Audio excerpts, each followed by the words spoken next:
बुद्ध भगवान एक गांव में उपदेश दे रहे थे। उन्होंने कहा कि हर किसी को धरती माता की तरह सहनशील तथा क्षमाशील होना चाहिए। क्रोध ऐसी आग है जिसमें क्रोध करने वाला दूसरों को जलाएगा तथा खुद भी जल जाएगा। सभा में सभी शांति से बुद्ध की वाणी सुन रहे थे, लेकिन वहाँ स्वभाव से ही अतिक्रोधी एक ऐसा व्यक्ति भी बैठा हुआ था जिसे ये सारी बातें बेतुकी लग रही थी। वह कुछ देर ये सब सुनता रहा, फिर अचानक ही आग बबूला होकर बोलने लगा, तुम पाखंडी हो, बड़ी बड़ी बातें करना यही तुम्हारा काम है, तुम लोगों को भ्रमित कर रहे हो।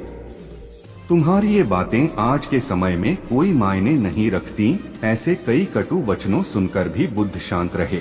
अपनी बातों से ना तो वह दुखी हुए, ना ही कोई प्रतिक्रिया की। यह देखकर वह व्यक्ति और भी क्रोधित हो गया और उसने बुद्ध के मुंह पर थूककर वहां से चला गया।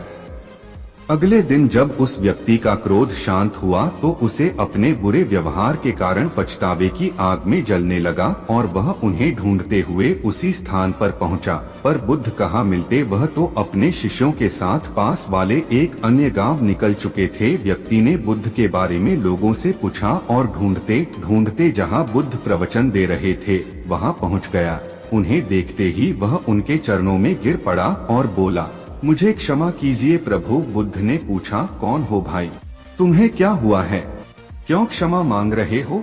उसने कहा, क्या आप भूल गए, मैं वही हूँ जिसने कल आपके साथ बहुत बुरा व्यवहार किया था। मैं शर्मिंदा हूँ, मैं मेरे दुष्ट आचरण की क्षमा याचना करने आया हूँ। भगवान बुद्ध ने प्रेम पूर्वक कहा, बीता हुआ कल तो मैं वही छोड़कर आया गया और तुम अभी भी वही अटके हुए हो। तुम्हें अपनी गलती का आभास हो गया, तुमने पश्चाताप कर लिया, तुम निर्मल हो चुके हो। अब तुम आज में प्रवेश करो। बुरी बातें तथा बुरी घटनाएं याद करते रहने से वर्तमान और भविष्य दोनों बिगड़ते जाते हैं। बीते हुए कल के कारण आज को मत बिगाड़ो। उस व्यक्ति का सारा बोझ उतर गया।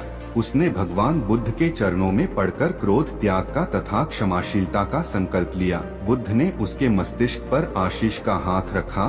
उस दिन से उसमें परिवर्तन आ गया और उसके जीवन में सत्य, प्रेम व करुणा की धारा बहने लगी। मित्रों, बहुत बार हम भूल में की गई किसी गलती के बारे में सोचकर बार बार दुखी होते और खुद को कोसते हैं।